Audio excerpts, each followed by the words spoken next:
Y Señor de señores, una vez más vamos a tener un tiempo de estudio bíblico en la presencia del Señor, a la luz de la palabra, no con sabiduría de hombres, sino que sea el Señor fielmente enseñándonos la escritura. La clase pasada estábamos analizando Apocalipsis 1, mirando exactamente allí el verso 12, y habíamos llegado a la visión gloriosa que Juan estaba teniendo y cómo él había visto, dice aquí la palabra, 7 candeleros de oro. ¿Sí? Analizábamos y decíamos que no era un candelero con 7 lamparillas, que lo curioso acá es que aparecían esos 7 candeleros y esos 7 candeleros determinaban claramente, ¿sí?, las 7 iglesias que estaban allí en Asia. Recuerda que en aquel entonces ya el evangelio se había expandido por muchos lugares y no eran solamente esas 7 iglesias las que existían en ese momento, en esas 7 ciudades. Obviamente allí se había expandido el evangelio durante mucho tiempo. Estamos hablando aquí acerca del año 95 después de Cristo, que es el año en que posiblemente es escrito el libro de Apocalipsis como tal. Y vemos claramente cómo la palabra deja ver allí que Juan tiene esta visión y ve esos 7 candeleros de oro. Entonces esos 7 candeleros tipifican fielmente las 7 iglesias, ¿sí?, que estaban en ese momento en Asia. Recordémoslas por un momento. Dice aquí el verso 11 que eran Éfeso, estaba Esmirna, ¿cierto? Dice Pérgamo, Tiatira, Sardis, Filadelfia y la Odisea. Recuerda que cada una de ellas mostraba, ¿sí?, la condición de la iglesia a través de todos los tiempos de la historia. Y obviamente al ponernos a analizar cada una de ellas nos vamos a encontrar que la iglesia obviamente ha pasado por esas etapas y que dentro del momento actual estamos viviendo en cualquiera de esas 7 iglesias, obviamente determinándonos en la iglesia de la Odisea, que es la iglesia que más tristemente se parece a la iglesia actual, una iglesia que dice ser rica, una iglesia que no dice no necesitar de nada ni de nadie, y cuando se dice que no necesita de nada ni de nadie, está diciendo que no necesitan ni siquiera de Cristo. Todo su énfasis lo están enfocando en las riquezas de esta tierra, y eso es lo triste obviamente allí de la palabra, ¿cierto?, que es una iglesia dependiente de sí misma, pero que no es dependiente de Dios, que no está en el afecto y en el amor del Señor.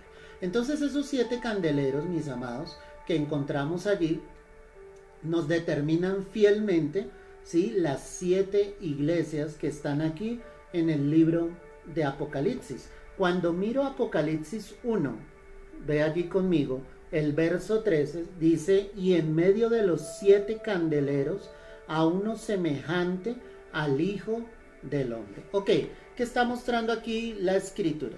Cuando Juan está viendo esta visión gloriosa, dice que en medio de los 7 candeleros, si los 7 candeleros representan las 7 iglesias, está diciendo que estaba uno allí semejante al Hijo del Hombre. Recuerda que este nombre, el Hijo del Hombre, fue utilizado por nuestro Señor Jesucristo para presentarse, para darse a conocer, ¿sí? Por eso quiero que mires por un momento Mateo 16, verso 13. Allí vamos a poder mirar a la luz de la escritura lo que te estoy diciendo en esta hora. Mateo 16, observa el verso 13. Dice la palabra: viniendo Jesús a la región de Cesarea de Filipo, preguntó a sus discípulos diciendo, ¿quién dicen los hombres que es el Hijo del Hombre? Y ellos respondieron y dijeron, unos Juan el Bautista, otros Elías, y otros Jeremías o alguno de los profetas. Él les dijo, ¿y vosotros quién decís que soy yo? Respondiendo Simón Pedro dijo, tú eres el Cristo, el Hijo del Dios viviente. ¿Te das cuenta que cuando Jesús pregunta y dice, ¿quién dicen los hombres que es el Hijo del Hombre?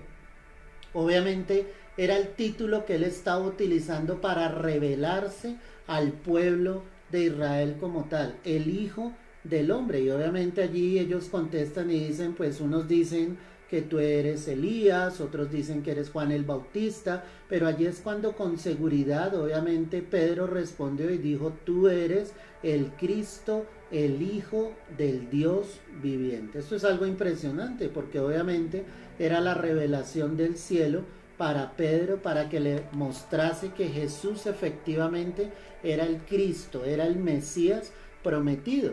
Pero también quiero que mires allí en tu Biblia el texto que dice aquí en Mateo 25, verso 31. Ve allí conmigo. Mateo 25, el verso 31. Y mira lo que dice acá la escritura claramente. Mateo 25, verso 31. Cuando el Hijo del Hombre venga en su gloria y todos los santos ángeles con él, entonces se sentará en su trono de gloria. El que habla acá es nuestro Señor Jesucristo y él hace referencia a sí mismo y se presenta como el Hijo del Hombre. Entonces esa característica que encontramos aquí en Apocalipsis, cuando obviamente Juan ve los 7 candeleros y dice que en medio de los 7 candeleros había uno, ¿sí?, con aspecto o semejante al Hijo del Hombre, pues está haciendo referencia a ¿quién? Está haciendo referencia directamente a nuestro Señor Jesucristo. ¡Qué tremendo! Ahora entendamos esto. Si Jesús está en medio de las 7 iglesias, lo que está diciendo la palabra es que definitivamente Cristo Jesús es el centro, es el eje de la iglesia. Él es el personaje importante dentro de la iglesia. O sea, esto no es casualidad que el Señor dé esta revelación de esta manera. Definitivamente lo que está mostrando es que el Señor debe estar en medio de la iglesia. Él debe ser el centro de la iglesia, Él debe ser el todo de la iglesia. Vuelvo a leer, verso 13, estoy en Apocalipsis 1:13. Y en medio de los 7 candeleros a uno semejante al Hijo del Hombre. Entonces dice, él estaba vestido de una ropa que le llegaba hasta los pies. Ok, aquí nosotros entendemos claramente el aspecto que Juan ve del Señor. Ya tenemos en claro que el que hace referencia como Hijo de Hombre es el mismo Señor Jesucristo y que él está vestido de una ropa que le llegaba hasta los pies. ¿Qué quiere decir esto? Eso tipifica precisamente la vestidura sacerdotal y nosotros sabemos que Cristo es el sumo sacerdote. La palabra dice, ya lo hemos analizado en clases pasadas, hoy no lo vamos a leer, que Él ha hecho de nosotros reyes y sacerdotes, ¿cierto? Entonces entendemos claramente cómo el Señor vestía esas ropas sacerdotales. Eso es lo que está tipificando y mostrando allí la escritura, lo que la palabra precisamente nos está dejando ver. Esas ropas, ¿cierto?, le llegaban hasta los pies y dice aquí la escritura que ceñido por el pecho con un cinto de oro. Ok, ceñido por el pecho un cinto de oro. ¿Qué simboliza esto? Lo que la palabra está mostrando en ese cinto de oro es la fidelidad y afecto de parte del Señor hacia su iglesia. Es decir, que Él muestra esto dando a conocer esa fidelidad grande que Dios tiene hacia su iglesia. Ese cinto de oro tipifica eso. Es importante que lo estés anotando allí, que estés tomando obviamente el apunte correcto para que sepas. Entonces te repito, esas vestiduras que dice aquí la palabra, ¿cierto?, de ropas que le llegaban hasta los pies, lo que tipifica o lo que deja ver es que Jesús es el sumo sacerdote.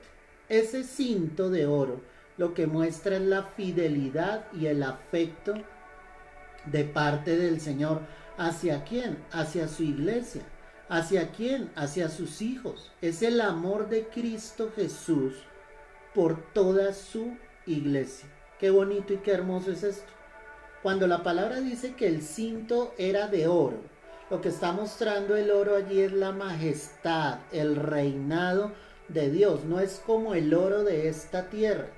Ese oro en el Señor muestra su soberanía, su majestad, su poder total. Eso es lo que la palabra te está dejando ver allí juntamente conmigo. Es impresionante. Entonces, ¿dónde se encontraba Jesús? En medio de las 7 iglesias. Es decir, las 7 iglesias estaban alrededor. El centro, ¿quién es? Jesús. El centro no es el pastor, el centro no es los líderes, no son los siervos. El centro de la iglesia es ¿quién?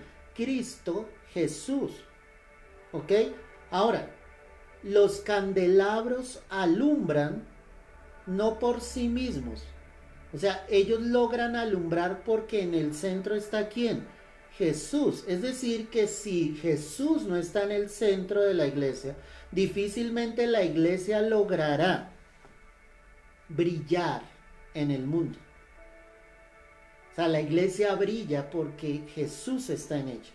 La iglesia deja de brillar cuando el Señor obviamente no está allí. Y ese es el problema grave que muchos pueden llegar a tener. Cuando yo hablo de iglesia, no pienses en un lugar, no pienses en una congregación. Yo quiero que tú pienses en ti mismo. Es decir, que cuando tú dejas de brillar es porque has dejado de buscar a Jesús, has dejado que la luz de Cristo, ¿sí?, ya no brille sobre ti. Ese es el problema grave. Entonces, tú brillas es con la luz de nuestro Señor Jesucristo. Nadie en esta tierra brilla por luz propia. Y estamos hablando de la verdadera luz. Porque en el mundo muchos dirían, sí, hay muchos que brillan, hay muchos que sencillamente hacen las cosas, pero definitivamente, mi amado, no es así. Nadie puede brillar si Cristo realmente no está en el corazón de esa persona. La iglesia jamás va a brillar si el Señor Jesucristo no está, si Cristo no está allí en medio. Tienes que permitirle a Dios y permitirle al Espíritu Santo que Él realmente esté en nuestras vidas. Entonces dice el verso 12, lo vuelvo a leer: y me volví para ver la voz que hablaba conmigo, y vuelto vi 7 candeleros de oro. Entonces, ¿quiénes eran los candeleros? Las iglesias. Y en medio de los 7 candeleros a uno semejante al Hijo del Hombre. Ya miramos los pasajes allí en Mateo, solo cité 2, pero si tú miras en tu Biblia vas a encontrar muchos más pasajes donde Cristo Jesús se presentó como el Hijo del Hombre. Estaba vestido de una ropa que llegaba hasta los pies. ¿Qué simboliza esto? El sacerdocio o el sumo sacerdocio de nuestro Señor Jesucristo. Y dice que ceñido por el pecho con un cinto de oro. ¿Qué muestra ese cinto? Lo que muestra es fidelidad y afecto. ¿Por qué es de oro? Por la realeza, por la majestad del Señor. Ese oro, como te lo decía, es diferente al oro de esta tierra. Es el oro celestial, es el oro de Dios, es la majestad, la soberanía grande del Señor. Y aquí la palabra me deja ver algo, ¿sí?, para que tú y yo precisamente lo comparemos. Quiero que mires Daniel capítulo 10, el verso 5, para que analices allí algo muy importante juntamente conmigo. Daniel capítulo 10, vas a observar el verso 5. Mira lo que dice la escritura acá. Daniel 10, verso 5. Y alcé mis ojos y miré, y aquí un varón vestido de lino y ceñido sus lomos de oro de Ufaz. En esta visión que Daniel tiene allí junto al río, él describe exactamente lo mismo que Juan allí en Apocalipsis está viendo, ¿sí? Y dice que cuando él alzó sus ojos y miró, vio a un varón que estaba vestido de lino. Aquí él agrega algo. El lino precisamente es utilizado, y allí en Levítico está escrito, para los sacerdotes, ¿sí? Era la tela más fina que podía existir, y de esa tela eran vestidas la tribu de Leví, los sacerdotes como tal. Entonces lo que Dios muestra para nuestras vidas es que Él está vestido de esa manera, y la misma palabra lo dice, que la iglesia será vestida de lino fino para estar en las bodas del Cordero. Es decir, yo quiero que tú entiendas esto: ningún ser humano por sí mismo podrá entrar al cielo con estas vestiduras, o por sus obras, o por su cercanía aparentemente a Dios. Cuando nosotros seamos arrebatados entre las nubes, seremos transformados. Lo corruptible se vestirá de incorrupción. ¿Qué quiere decir esto? Que Dios transformará la iglesia, porque el Señor no puede presentar la iglesia como nosotros estamos acá en la tierra. Por eso la Escritura dice que Él presentará una iglesia santa y sin mancha, pero para que eso pase, nosotros tenemos que ser transformados. Lo corruptible, como te decía, se vestirá de incorrupción. Es lo que la palabra efectivamente está dejando ver allí. Entonces, cuando se habla de ese lino fino, el Señor quitará estas vestiduras y nos dará vestiduras nuevas, vestiduras de lino, ¿sí? Y a su esposa se le ha concedido que se vista de lino fino.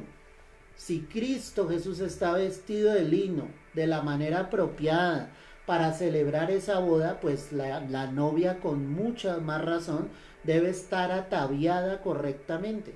Pero no vamos a estar ataviados por nuestras propias fuerzas. Necesitamos que el Señor nos tome y nos transforme y nos pueda presentar delante del Padre de la manera correcta.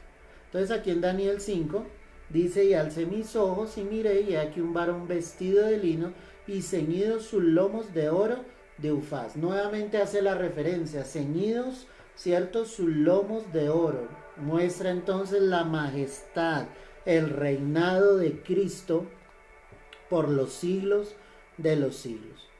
Volviendo a Apocalipsis 1:14, dice la palabra: su cabeza y sus cabellos eran blancos como lana, como nieve, sus ojos como llama de fuego. Amén y amén. Qué poderoso esto, mi hermano, porque es darnos cuenta fielmente, ¿sí?, de la santidad de Dios. Esos cabellos blancos lo que demuestran es la santidad del Señor, como el Señor efectivamente es santo, santo, santo, ¿sí? Como el Señor efectivamente, ¿sí?, vive, reina por los siglos de los siglos en su santidad. Pero la palabra también me deja ver claramente lo siguiente. Quiero que mires allí en tu Biblia. Vamos a analizar, por ejemplo, allí claramente Daniel 7:9. Mira lo que dice acá la escritura. Daniel capítulo 7 verso 9. Vamos a leer esta visión y te vas a dar cuenta que era exactamente lo mismo que estaba viendo Juan. Daniel 7:9. Estuve mirando hasta que fueron puestos tronos, y se sentó un anciano de días, cuyo vestido era blanco como la nieve, y el pelo de su cabeza como lana limpia, y su trono llama de fuego, y las ruedas del mismo fuego ardiente. En esta descripción que está entregando efectivamente la palabra, pues nos está dejando ver que aquí en esta visión que hay, se está viendo al Señor de una manera como un anciano de días. Yo quiero ser claro con esto. Dios es espíritu. O sea, lo que en este momento la palabra me está mostrando es la característica de Dios. O sea, se ve como ese anciano, no queriendo decir que Dios sea anciano, porque Él es eterno, ¿me entiendes? Y lo que la palabra está mostrando es la santidad de Dios, la pureza de Dios. Eso es lo importante, que nosotros comprendamos esto, ¿sí? Por eso la escritura deja ver aquí claramente, vuelve allí a Daniel 7, verso 10, ¿sí? Verso 9, perdóname. Estuve mirando hasta que fueron puestos tronos, y se sentó un anciano de días cuyo vestido era blanco como la nieve. O sea, date cuenta que dice era blanco como la nieve, o sea, era demasiado blanco, demasiado resplandeciente, y lo único que reflejaba era la santidad de Dios. Y además dice, y el pelo de su cabeza como lana limpia. O sea, recuerda que la escritura dice, y eso lo dijo el apóstol Juan, nadie ha visto jamás a Dios. Él lo dijo en una de sus cartas, nadie ha visto jamás a Dios. porque humanamente yo no puedo estar delante de Dios y verlo físicamente. Lo único que describe la palabra es la apariencia del Señor, cómo el Señor se revela, cómo se ve. Y lo único que nosotros podemos deducir acerca de esto es la pureza y la santidad de Dios. Y es impresionante. O sea, es gloriosa la imagen que nosotros estamos viendo, ¿cierto? Acá. Y es la misma visión que está teniendo Juan. Vuelve allí a Apocalipsis 1:14. Su cabeza y sus cabellos eran blancos como blanca lana, como nieve. Entonces, ¿qué refleja esto? La santidad de Dios. Pero la palabra dice, sus ojos eran como llama de fuego. ¿Qué significa esto? Lo que la palabra te está mostrando y te está diciendo aquí es la mirada penetrante del Señor. El fuego, cuando el fuego llega, el fuego no da espera, el fuego acaba absolutamente con todo. ¿Qué quiere decir esto? Que Dios penetra, que Dios entra en cualquier lugar, la omnisciencia de Dios. Él conoce absolutamente todas las cosas. O sea, no hay nada oculto delante del Señor. Él lo conoce absolutamente todo, iglesia. Y eso es lo que nosotros tenemos que entender. Cuando la palabra dice que sus ojos eran como llama de fuego, lo que la escritura entonces está revelando es que nadie puede huir de la presencia del Señor. La escritura dice claramente, ¿y a dónde huiré de tu presencia? Si miro al cielo, allí estás tú. Si es en la tierra, aquí estás tú. Nadie puede esconderse de la mirada penetrante del Señor. ¿Sí? Nadie. Me gustaría que puedas enviar un mensaje para saber que estás recibiendo, obviamente, la clase. Creo que hay un pequeño problema, ¿sí? Con la conexión. Hay algunos que he visto, pero que se han desconectado. Pero me gustaría que envíes un mensaje, ¿sí? Donde sepamos claramente que sí estás conectado en estos momentos. Pero entonces es darnos cuenta, mis amados, que nadie entonces, ¿sí?, podrá huir de la presencia del Señor. Nadie podrá huir del justo juicio de Dios. Si nosotros hemos creído en Cristo, por la fe que hemos colocado en el Señor, hemos heredado el regalo de la vida eterna. No porque nosotros lo merezcamos, ¿cierto? Sino porque realmente por la preciosa gracia del Señor hemos recibido ese regalo hermoso de parte de nuestro Señor. Qué hermoso es darnos cuenta que Él lo conoce todo, que Él lo sabe todo, que tú puedes abrir tu corazón plenamente al Señor, reconociendo y sabiendo de que Dios está en un control total y absoluto de tu vida. Esta parte que estamos leyendo hoy, créeme que es hermosa, porque es ver todo lo que es Cristo Jesús. Muy bien, verso 15. Y sus pies semejantes al bronce bruñido, refulgente como en un horno, y su voz como estruendo de muchas aguas. Gloria al Señor. La palabra me está diciendo sus pies semejante al bronce bruñido. ¿Qué significa ese bronce bruñido? Habla precisamente del juicio de Dios. O sea, Cristo ya vino como el Cordero, vino a traer salvación. Estamos en la época de la gracia, donde todos pueden recibir precisamente su salvación en Cristo Jesús. Eso es correcto. Pero vendrá el tiempo en que el Señor regresará y ya no vendrá como ese abogado, sino vendrá precisamente como ese juez. Cuando habla de sus pies, habla precisamente de la segunda venida de Cristo sobre esta tierra, donde Él colocará sus pies en la tierra.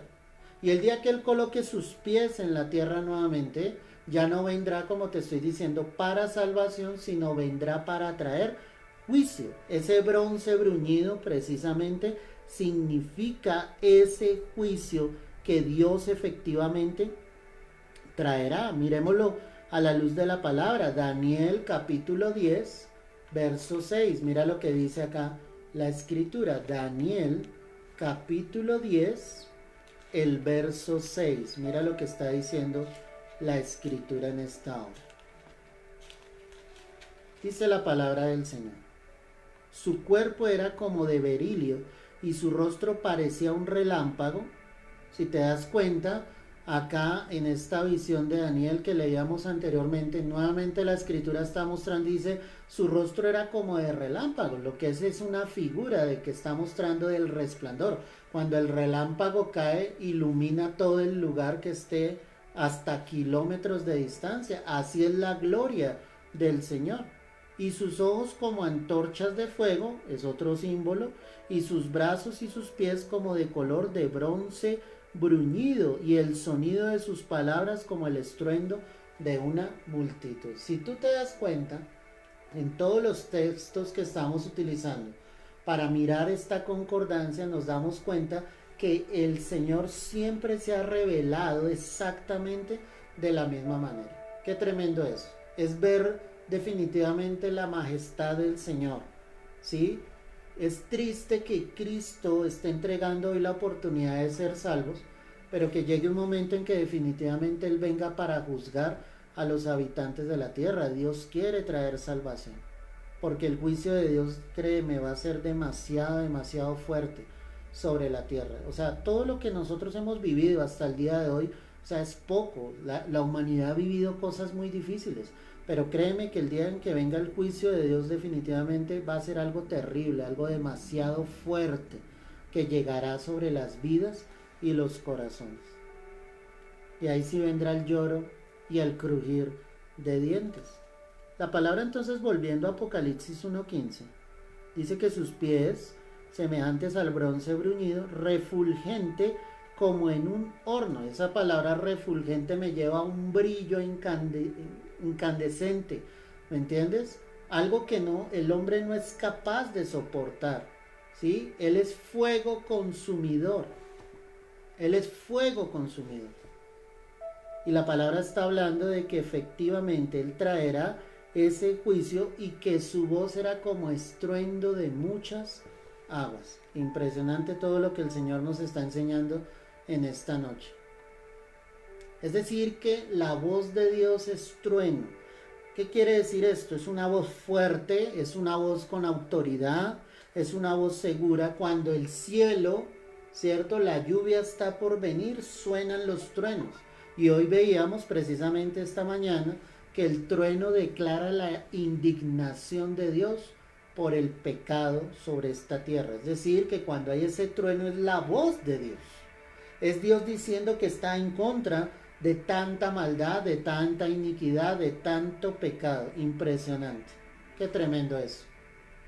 Es darnos cuenta que la voz de Dios es en el sí y en el amén. Sus promesas son en el sí y en el amén. Todo lo que Dios ha dicho se va a cumplir. Es una voz con autoridad. Dice y se hace. Eso es lo que muestra allí en Apocalipsis 1:15, cuando estamos analizando que su voz era como estruendo de muchas aguas. Es como cuando el río viene con ímpetu, como cuando las olas del mar vienen con fuerza. Así es la voz del Señor, es una voz de autoridad, es una voz temible. Y cuando digo temible es de respeto, donde tú y yo debemos sujetarnos plenamente a la voluntad de Dios. La pregunta para nosotros sería, ¿qué tanto nosotros somos sensibles a esa voz de autoridad? Dios no necesita hablar fuertemente, Dios no necesita gritarnos para que nosotros entendamos. O sea, esa voz de estruendo de muchas aguas, vuelvo y te repito, es una voz con autoridad. Es la voz de un padre que le dice a su hijo, no hagas eso, ten cuidado con eso. ¿Me entiendes? Entonces es darte cuenta de cómo el Señor tiene esa autoridad. La pregunta para nosotros, como te estoy diciendo, es: ¿aceptas esa autoridad? ¿Escuchas la voz de Dios? ¿Escuchas la voz del Señor? ¿La respetas? Cuando el juicio de Dios venga, definitivamente se escuchará esa voz de autoridad desde los cielos. Cuando Él abra el libro que traerá los sellos, ¿cierto?, las copas y las trompetas, que determinará sencillamente el juicio que ha de venir sobre esta humanidad. es algo triste porque definitivamente hay muchos que no quieren escuchar el mensaje de salvación, hay muchos que no quieren comprender claramente que el Señor lo que quiere es moverse en misericordia, pero Dios también es justo y sus tiempos, como lo hemos venido diciendo, sus tiempos son exactos, exactos, mis amados. Sigamos leyendo a ver qué nos enseña la palabra. Verso 15.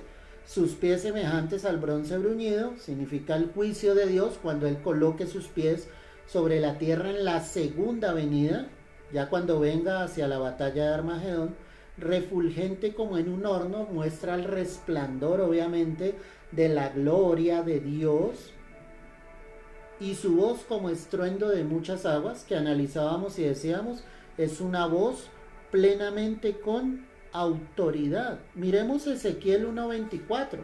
Allí hay una figura exactamente igual a la que estamos leyendo. Ezequiel 1, ¿sí? Verso 24, dice la escritura.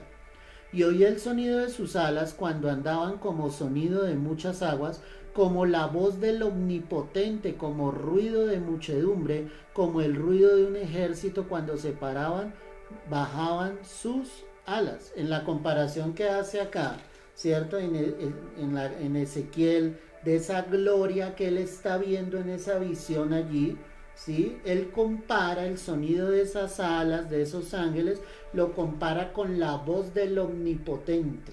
Y dice, era, ¿sí? Un estruendo fuerte, un estruendo de muchas, muchas aguas. Porque la voz de Dios es firme. Cuando Dios habla, se hace de esa manera. Y por eso te decía, Dios no tiene que gritarnos para que nosotros entendamos. Su palabra es suficiente para que tú y yo la comprendamos y la entendamos. Y la llevemos obviamente por obra. Vuelve allí a Apocalipsis 1, verso 15. Hoy estamos entonces haciendo el análisis final del capítulo 1. Y aquí encontramos pues muchos símbolos que estamos estudiando en esta noche. Dice la palabra así. Verso 16. Tenía en su diestra 7 estrellas. Ok, ya vimos cómo Juan está describiendo cómo ve a Jesús. Lo ve como el Hijo del Hombre. Él está en medio de las 7 iglesias, ¿cierto? Eso es lo que estamos mirando acá. Vemos sus cabellos blancos. Lo comparamos con el anciano de días, no queriendo decir que Dios sea un anciano, sino es la figura para mostrar la santidad, la pureza, el resplandor del Señor, ¿sí? Sus ojos como llama de fuego, observando la mirada penetrante del Rey de Reyes y Señor de Señores, que no hay nada oculto delante del Señor. Vemos ese bronce bruñido que refleja precisamente el juicio que el Señor traerá sobre la tierra, y el estruendo de muchas aguas que muestra la autoridad clara de nuestro Rey. Pero cuando Juan dice tenía en su diestra 7 estrellas, ¿qué eran esas 7 estrellas? Esas 7 estrellas son los 7 ángeles de las 7 iglesias. En otras palabras, ¿quiénes son? Los pastores. Son los pastores. Son los que el Señor ha colocado como ángeles en las congregaciones. Para que entendamos esto, ellos han sido colocados, nosotros como pastores hemos sido colocados para hacer luz, para instruir a la iglesia, para llevarlos fielmente a lo que el Señor quiere, a lo que el Señor desea, ¿sí? En el corazón de sus hijos.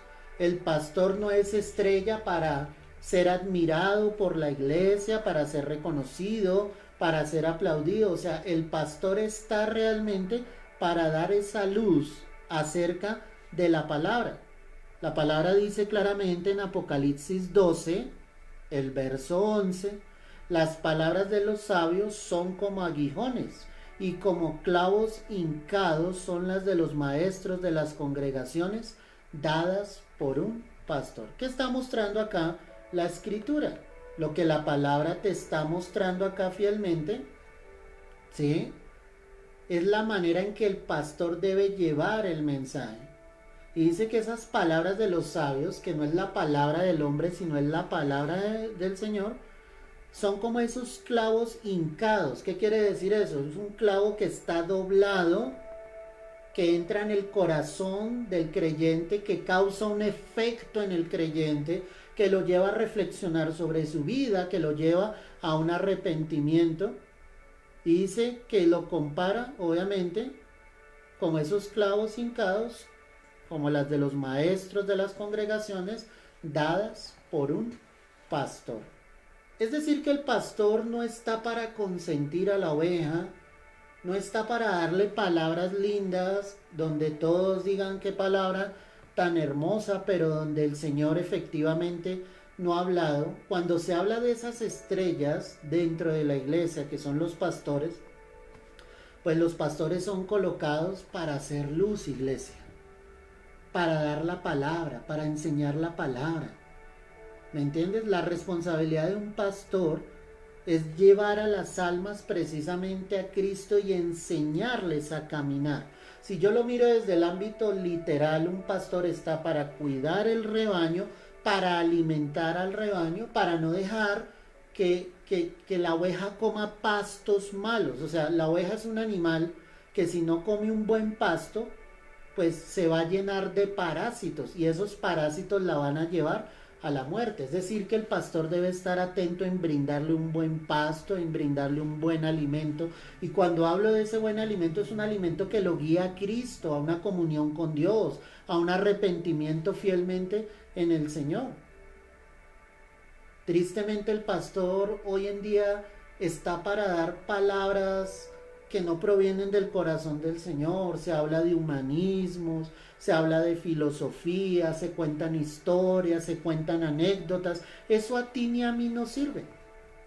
Lo que yo necesito es escuchar la palabra de Dios. Lo que yo necesito es entender el plan divino, el plan y el propósito del Señor sobre todas nuestras vidas. Qué responsabilidad tan grande tienen los pastores. Si tú anhelas pastorado, si tú que me escuchas también eres pastor, pues nosotros estamos es para eso. Por eso vuelvo y leo acá Apocalipsis 12:11. Las palabras de los sabios son como aguijones y como clavos hincadas son los de los maestros de las congregaciones dadas por un pastor. Entonces la palabra está diciendo el pastor debe ser un maestro, debe ser un estudioso de la palabra, debe escudriñar las escrituras. O sea, el pastor no puede pasársela toda su vida repitiendo lo poco que aprendió en un comienzo. Por eso el Señor dice son estrellas, no son estrellas como el mundo la muestra. Cuando yo hablo en el mundo de una estrella, es una persona que tiene una posición alta, que es reconocida por muchas personas, que tiene fans, que tiene seguidores. O sea, el pastor no está para eso. El pastor, cuando el Señor dice es una estrella, es porque hay luz dentro de él. Y recuerda lo que decía, o sea, el pastor no va a brillar con luz propia. La luz que brilla en el pastor es la luz de Cristo. Qué responsabilidad tan grande, mi amado. Créeme que delante de Dios es algo muy fuerte que nosotros tenemos que tener en cuenta, precisamente para cumplir con el plan, con el propósito divino, con lo que el Señor quiere y desea para nuestras vidas. Por eso la Escritura dice, si alguno anhela obispado, pues buena obra desea, pero allí en la palabra dice ciertas características de los obispos, y cuando se habla de los obispos son de los ministros del Señor. Volviendo aquí a Apocalipsis 1, estamos en el verso 16, tenía en su diestra 7 estrellas. Entonces cada iglesia de las que aparecen acá en Apocalipsis, cada iglesia tenía su pastor. Pablo y los demás apóstoles habían predicado el evangelio, habían formado varones, ¿cierto? Los habían capacitado y los habían colocado sobre las iglesias para que ellos pastorearan las iglesias. ¿Sí? No hay nadie que sea pastor si no tiene un rebaño. O sea, el pastor es pastor primero porque tiene un rebaño. el pastor no es autonombrado, es algo que Dios entrega. O sea, nadie se hace pastor por hacer un seminario bíblico, por estar en un instituto bíblico. Es un llamado celestial de parte del Señor. Y cuando esa persona recibe ese llamado de parte de Dios, él debe empezar a capacitarse porque adquiere una responsabilidad grande delante de Dios. ¿Qué quiero decirte con capacitarse? Tiene que estudiar, ¿cierto? Tiene que estar alrededor de otras personas que le puedan enseñar, que lleven más tiempo en el Evangelio. Debe ser una persona que sea sensible al corazón de Dios. Es decir, si para Cristo lo más importante son las almas, para el pastor lo más importante deben ser las almas. Si hay pastores que no aman el rebaño, no son pastores. Puede que lleven muchos años. Pero si el pastor no es capaz de dar su vida por la oveja, ese no es un verdadero siervo, sino es un asalariado, como el Señor lo dijo. ¿Qué dijo nuestro Señor Jesucristo? El buen pastor su vida da por las ovejas. Mas el que no es así es el asalariado, que ve venir al lobo y huye y deja el rebaño. No le importa. Entonces es un llamado que viene de lo alto, pero cuando esa persona es consciente, ha recibido a través de la palabra, la confirmación de que el Señor le está llamando al pastorado, él toma la decisión de prepararse. Es una persona humilde, sumisa, está sujeta a la voluntad de Dios, está sujeta a otras autoridades, está atento a la voz del Señor, para que la iglesia sea guiada no por el hombre, sino sea guiada realmente por el Espíritu Santo de Dios. Hoy hay muchos que dicen ser pastores, hermano, y no lo son. Y solamente porque sintieron algo supuestamente, entonces dicen yo voy a ser el pastor, toman un lugar, ¿cierto? Lo alquilan, compran silletería, arman el altar y sencillamente dice yo soy el pastor y ya. Pero son personas que no se sujetan obviamente a la voluntad del Señor, que no son sensibles a la voz de Dios. Son personas autoritarias, son personas que sencillamente no quieren pagar el precio. Y quiero que no me malentiendas, Cristo pagó el precio, pero hay que llevar un precio por el ministerio. Y cuando tú lees las cartas paulinas, las de Pablo, tú te vas a dar cuenta que el ministro sufre, padece en el ministerio. Ese es el que verdaderamente es. O sea, el que logra sobrellevar y pasar todas esas pruebas, ese es un verdadero siervo, un verdadero pastor.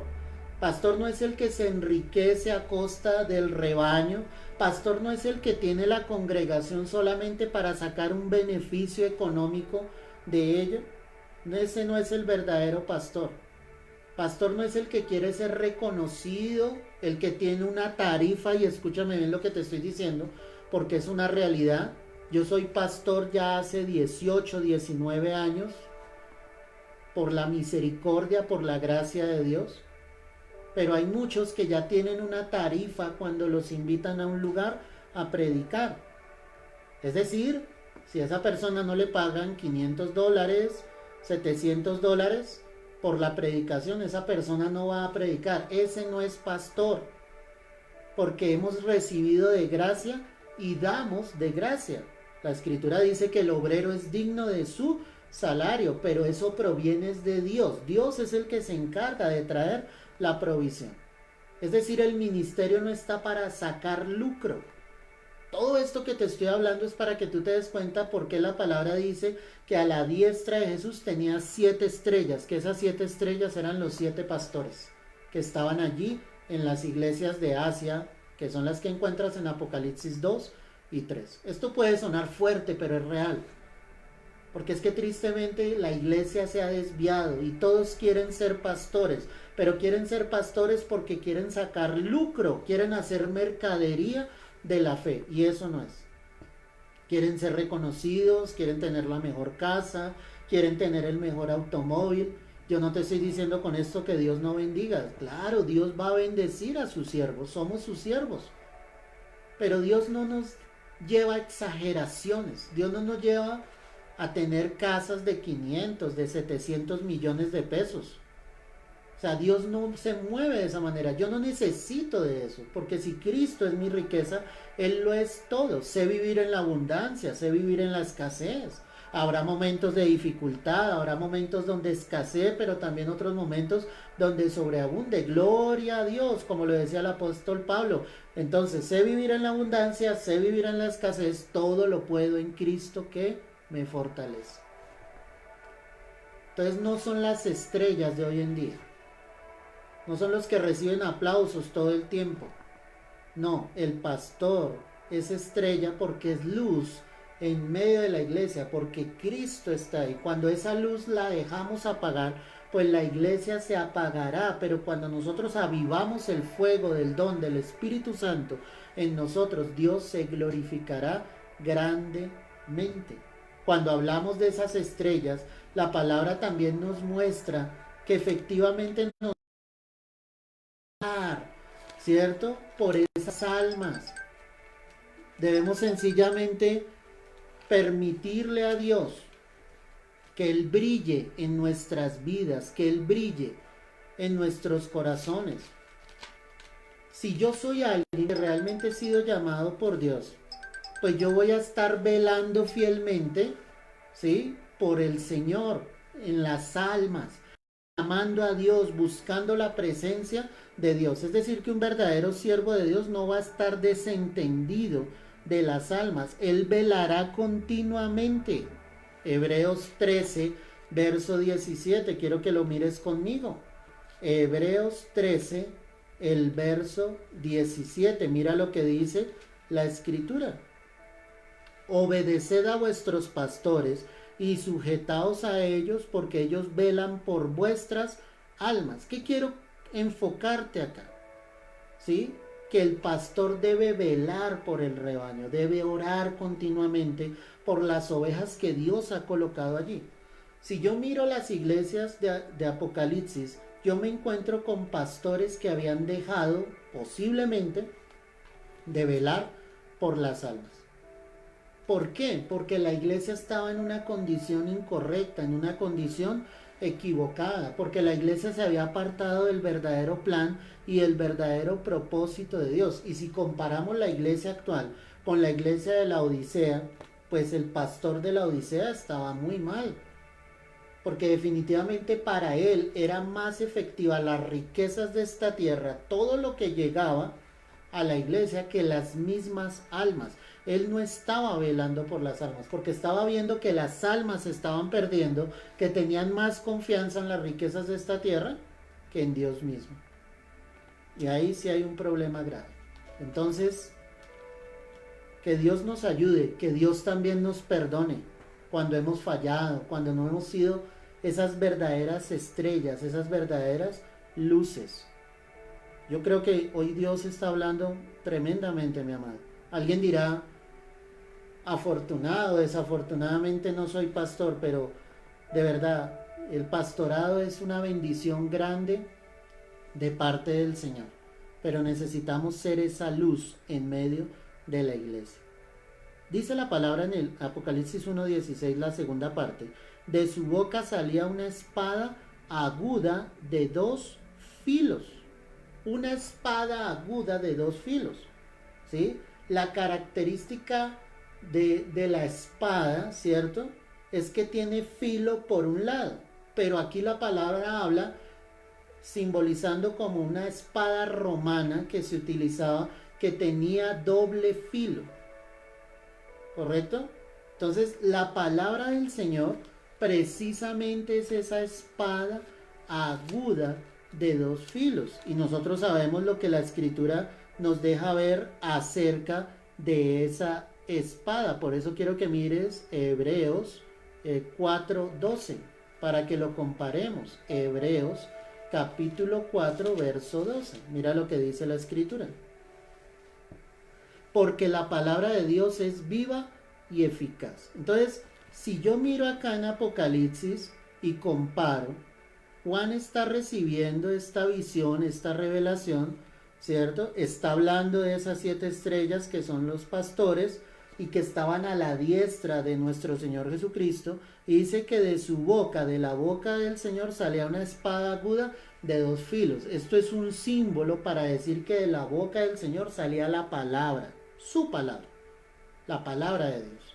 Y comparándolo con Hebreos 4:12, dice que esa palabra es viva y eficaz, es decir, no es una palabra muerta. La Biblia no es como cualquier libro. La característica de la palabra de la Biblia es que es viva por los siglos de los siglos. Este libro no fue escrito solamente para un tiempo. Este siglo ha transcurrido durante todas las edades, durante muchos años, durante muchos siglos, y es una palabra que sigue viva. No es una palabra muerta. Por eso cuando tú lees en la Escritura que Dios te habla algo, esa palabra es viva. No es cualquier palabra, es la voz de Dios, es la palabra de Dios. Retrocediendo un poco a lo que hablábamos de los pastores, si el pastor no predica la palabra en la congregación, vana es su palabrería, y es solo palabrería. O sea, la palabra que cobra vida dentro de la iglesia, dentro de los creyentes, es la palabra de Dios. Cuando el pastor predica la palabra, esa palabra llegará al corazón de los oyentes. Dios, que es el que hace la obra, cumplirá propósito en cada vida y en cada vez que la palabra de Dios es predicada, sabemos que algo va a suceder. Es eficaz totalmente. No es una palabra que se pierde, no es una palabra que se envanece. Algo ocurre en el corazón de cada persona. Sea creyente, sea no creyente, Dios hará obra, porque es una palabra totalmente eficaz. Y dice acá que es más cortante que espada de 2 filos. ¿Qué quiere decir esto? Que realmente corta. O sea, la persona puede estar bien, puede estar tranquila, pero escucha la palabra y esa palabra corta dentro de nosotros, causa un efecto. ¿Qué pasa cuando hay una cortada? Una herida, pues no podemos mantenernos igual. Hay dolor, hay quebranto, y cuando la palabra logra llegar al corazón, definitivamente hay un quebranto en el corazón de esa persona.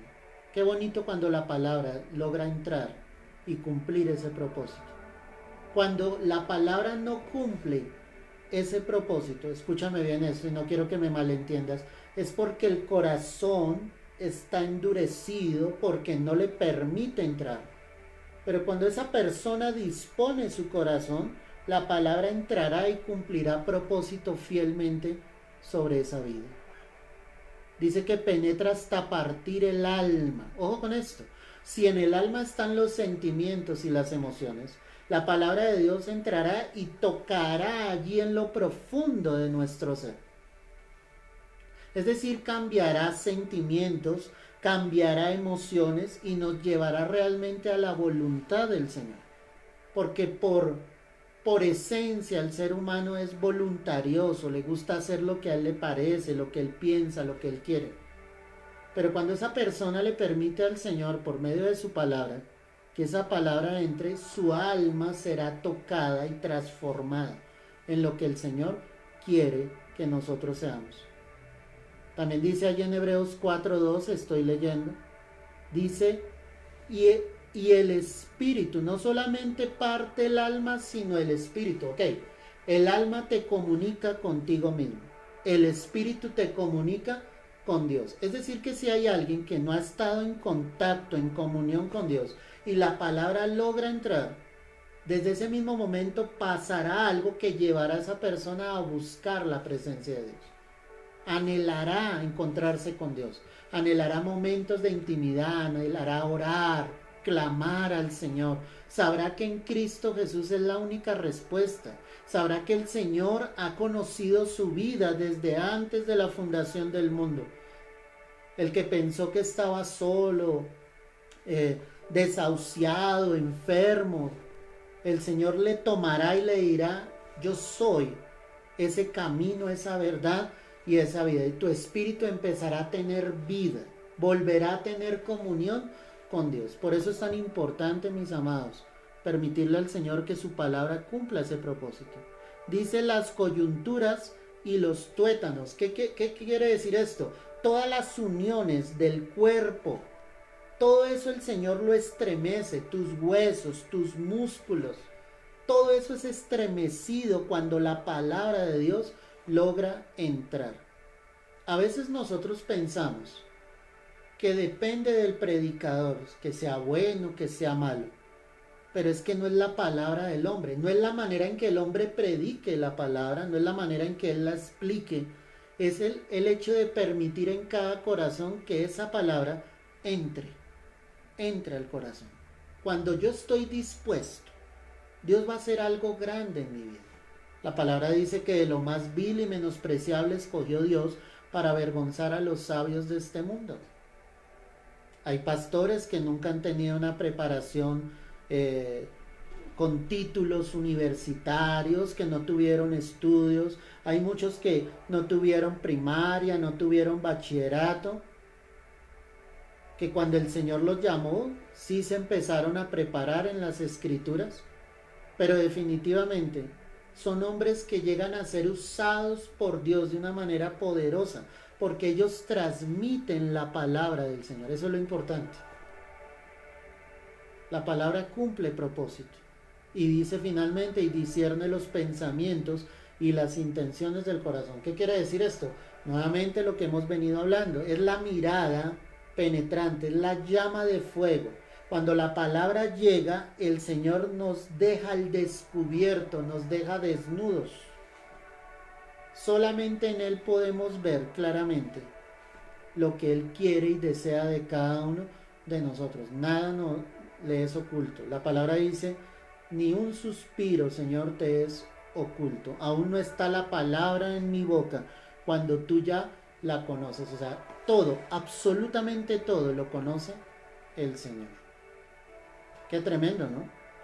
Vuelve allí a Apocalipsis 1:16. Tenía en su diestra 7 estrellas, de su boca salía una espada aguda de 2 filos. ¿Qué juzgará a los habitantes de la tierra acá? La palabra.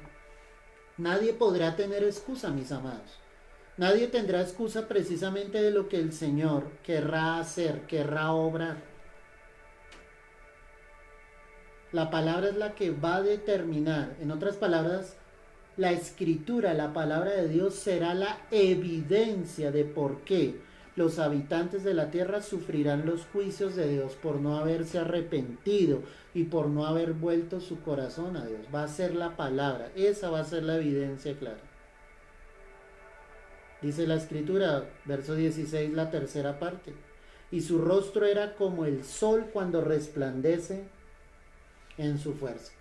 Nuevamente otra figura donde Juan deja ver, dice, su rostro era como el sol. Cuando tú miras al sol no te puedes detener a mirarlo, porque el resplandor del sol es demasiado fuerte. Tus ojos, mis ojos, no lo logran resistir. ¿Qué quiere decir esto? Que ante la presencia de Dios nadie le puede mirar fijamente por su santidad, por su gloria.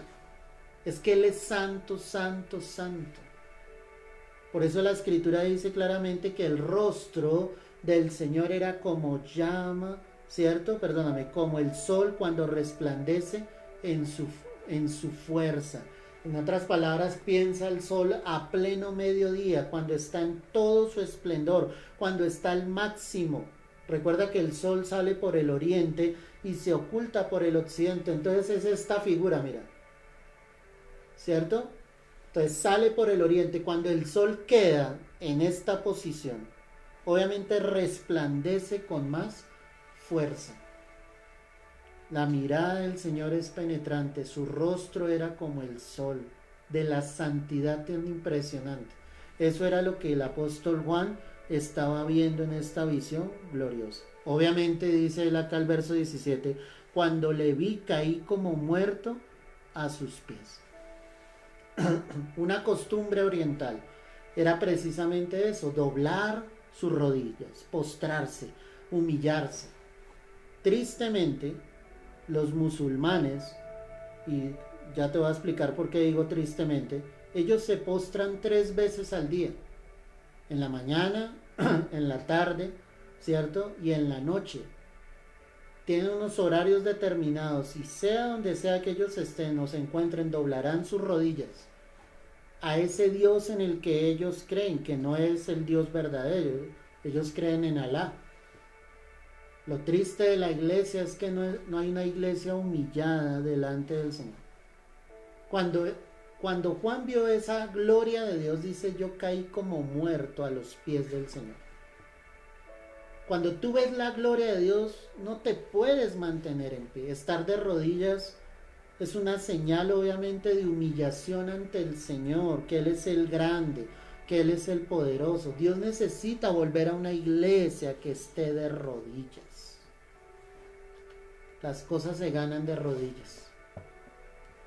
Muchos batallan en sus propias fuerzas, pero realmente es de rodillas donde el Señor responderá a todas nuestras súplicas y a todas nuestras oraciones.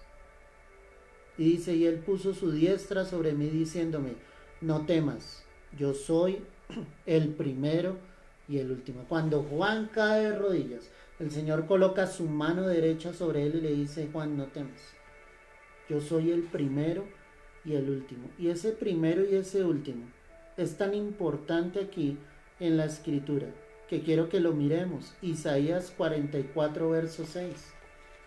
Míralo allí conmigo. ¿Qué dice aquí la palabra? Isaías 44 verso 6. Así dice Jehová, Rey de Israel y su Redentor, Jehová de los ejércitos.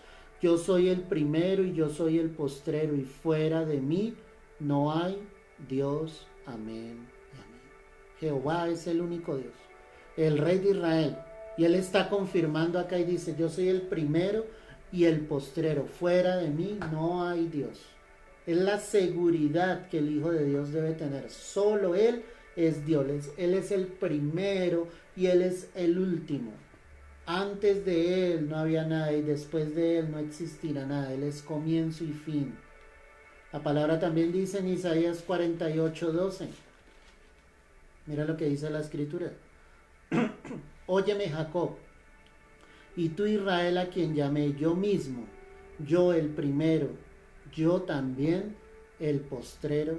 Amén y amén. Qué bonito eso. Él confirma y dice, es que yo soy el primero y el postrero. Yo soy el primero y el último. Fuera de Él no hay absolutamente nadie. Él es el Dios grande, Él es el Dios poderoso. Apocalipsis 2:8. Y escribe al ángel de la iglesia, es decir, al pastor de la iglesia, en Esmirna, el primero y el postrero, el que estuvo muerto y vivió, dice esto. Aleluya. Presentándose el Señor a la iglesia de Esmirna, Él dice, yo soy el primero y el último, el que estuve muerto, pero ahora vive. Gloria a Dios. Él es antes de todas las cosas. Y gloria al Señor por todo lo que Él está obrando y por todo lo que Él está haciendo. De la misma manera, puedes mirar allí Apocalipsis 22, verso 13. Mira lo que dice acá la escritura.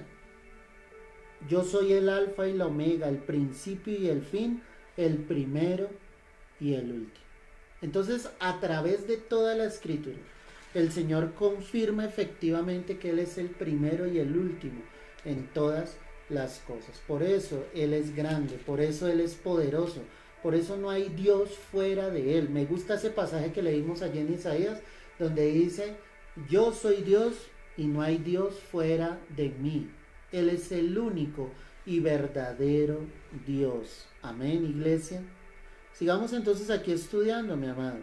Entonces dice el verso 18, y el que vivo y estuve muerto, mas he aquí por los siglos de los siglos. Amén. Y tengo las llaves de la muerte y del Hades. Es importante mirar que el Señor está diciendo, el que vivo y estuve muerto. Claro, Cristo murió en la cruz, resucitó al tercer día tal y como lo había prometido. Cuando nosotros miramos el libro del profeta Jonás, en clases pasadas lo analizábamos, solo te lo menciono, dice la escritura que así como estuvo Jonás en el vientre del pez, así estaría el Hijo del Hombre 3 días y 3 noches en el vientre, ¿cierto? En lo profundo. Es una figura, una tipificación de Jesús cuando estuvo muerto y después de esto resucitó. Mira conmigo la carta a los Filipenses, el capítulo 2, verso 8. Y estando en la condición de hombre, dice aquí la escritura, se humilló a sí mismo, haciéndose obediente hasta la muerte y muerte de cruz. Por lo cual Dios también le exaltó hasta lo sumo y le dio un nombre que es sobre todo nombre. ¿Te das cuenta? Fue obediente hasta la muerte, pero cuando la escritura dice Dios lo exaltó hasta lo sumo, es que Él resucitó, está en el cielo, está a la diestra del Padre, y allí obviamente le fue entregado un nombre que es sobre todo nombre, para que en el nombre de Jesús se doble toda rodilla de los que están en los cielos, en la tierra y debajo de la tierra. Gloria al Señor. Entonces, Él es el que estuvo muerto, pero que ahora vive. Era la manera en que le estaba diciendo el Señor a Juan acá, revelándose a él y diciéndole, soy yo. ¿Sí? La muerte, como lo dice la escritura, no le pudo retener. Además de eso, dice acá la escritura, y Él tiene las llaves de la muerte y del Hades. Cuando hablamos de la muerte y de esas llaves, la escritura nos deja ver claramente que por tiempo muchos estuvieron sujetos a servidumbre por el temor a la muerte. ¿Qué quiere decir esto? Que antes de conocer a Cristo, pues se le tenía miedo a la muerte. Nosotros no éramos conscientes de que después de la muerte, creyendo en Jesús, lo único que vendría era la vida eterna. Hebreos 1, verso 14. Dice la escritura, así que por cuanto los hijos participaron de carne y sangre, Él también participó de lo mismo, para destruir por medio de la muerte al que tenía el imperio de la muerte, esto es, al diablo. En alguna ocasión creo que te había explicado este pasaje, pero lo voy a volver a determinar. No quiere decir que el diablo determinaba quién moría. Cuando la escritura dice acá, al que tenía el imperio de la muerte, esto es al diablo, es precisamente que el diablo tenía sujetos por servidumbre, por miedo a la muerte. O sea, la gente tenía miedo a la muerte, y eso era algo que Satanás colocaba porque no había la esperanza de vida eterna. Cuando la persona llega a los pies de Cristo, no debe haber temor a la muerte, iglesia. Tú debes estar tranquilo, debes estar confiado. Si has colocado tu fe en el Señor, tú sabes que después de la muerte lo que vendrá es la vida eterna. Estarás para siempre con el Señor. Por eso el verso 15 dice, y librar a todos los que por el temor de la muerte estaban durante toda la vida sujetos a servidumbre. Entonces el diablo podía hacer lo que quisiera, atemorizando la humanidad, ¿sí?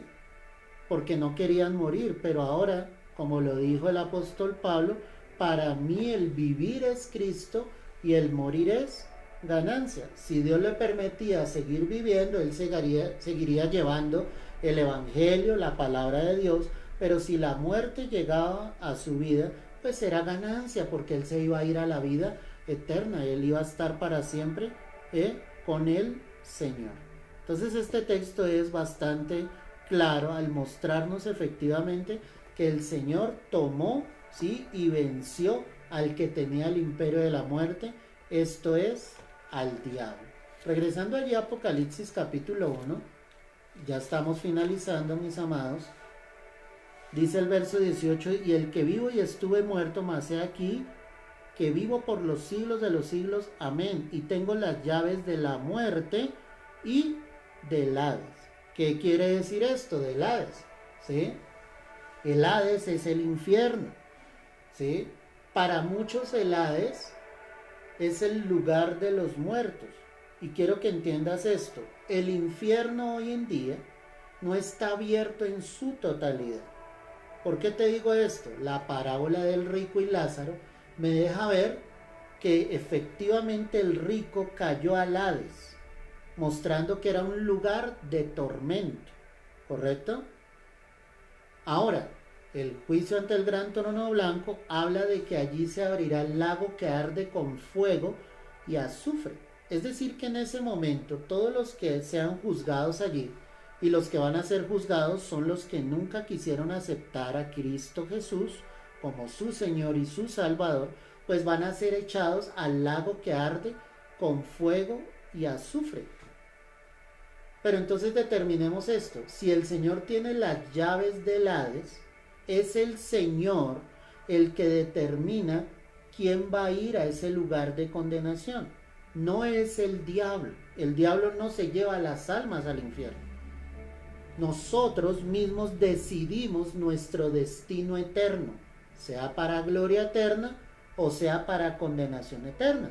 Si aceptaron a Cristo, por la gracia y la misericordia de Dios, obtendremos el regalo de la vida eterna. Pero si alguien se empecinó y no quiso aceptar a Cristo en su corazón, pues tendrá condenación eterna. El Señor dijo claramente: no temáis al hombre, ¿cierto?, al que puede matar el cuerpo. Teman más bien a aquel que puede echar vuestro cuerpo y vuestra alma, ¿en dónde? En el infierno. Y el único que tiene el poder de echar el cuerpo y el alma en el infierno es el Señor mismo, porque Él tiene las llaves del Hades. Ahí está claramente explicado. Verso 19.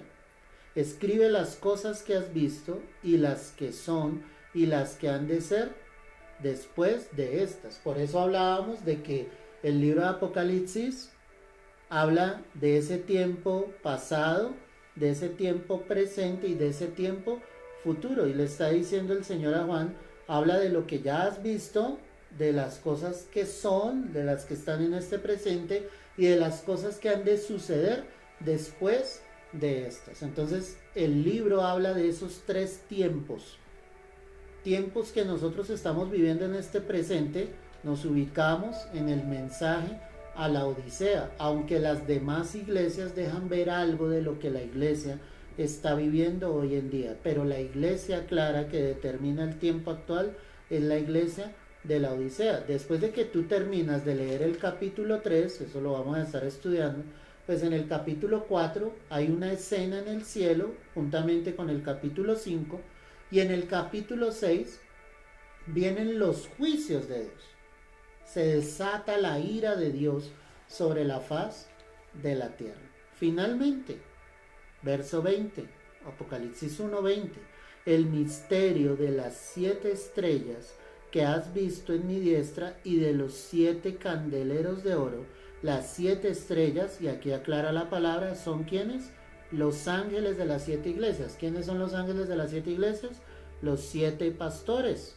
Y dice: y los 7 candeleros que has visto son ¿qué? Las 7 iglesias. Ahí nos queda absolutamente claro. No estamos hablando cosas que no estén dentro de la palabra. La misma palabra nos da luz y nos confirma. Nos dice: las 7 estrellas, ¿quiénes son? Los 7 ángeles. ¿Quiénes son los 7 ángeles? 7 pastores, uno en cada lugar de estas ciudades que aparecen aquí en Apocalipsis 2 y 3. ¿Y quiénes son los 7 candelabros? Son las 7 iglesias. ¿Quién estaba en medio de las 7 iglesias? El Hijo del Hombre. ¿Quién es el Hijo del Hombre? Jesucristo el Señor. Así que, mi amado, hemos terminado este capítulo 1 y ha sido de mucha bendición.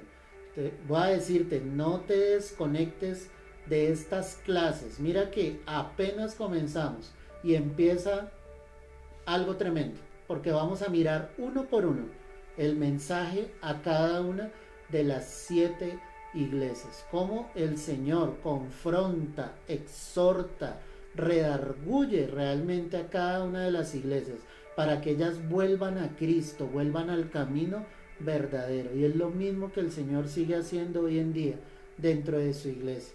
Él es la luz.